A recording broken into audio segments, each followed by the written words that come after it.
This is a museum and a monument which pays tribute to 209,145 African American soldiers who joined the Union Army to fight for their freedom and to keep America united under one flag.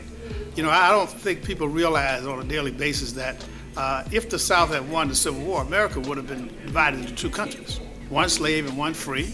And it wouldn't have been nearly as strong or as powerful, maybe even as rich as it is today. It would have been a very different country. And certainly for African Americans, we would have fought this out by now, but it would have taken much longer than it took. And so the Civil War was very important to us. There came a time when President Lincoln realized that he could not win this war without enlisting the aid of blacks, particularly those blacks who were laboring in those southern states, who were laboring as slaves.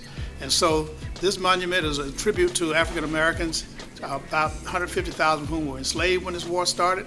As Frederick Douglass said, President Abraham Lincoln, with the Emancipation Proclamation, allows them to put bullets in their pockets, U.S. on their lapel, to march out on the battlefield, to fight for their dignity and for their freedom, to save this country. And when the war was over, America rewards them with 3 amendments. The 13th Amendment abolishes slavery, the 14th Amendment makes African American citizens, and the 15th Amendment gives them the right to vote. So this is a very pivotal war in the history of this country, particularly for 3.9 million blacks who were held as slaves, claimed as labor, and worked and beaten up and all that stuff. The whole era ended with the Civil War, and we're happy to celebrate that here at the African American Civil War Museum. Okay, well, we have a number of things here that the public will be interested in. First of all, we have a bill of sale for a girl who was sold for $600 back in 1854.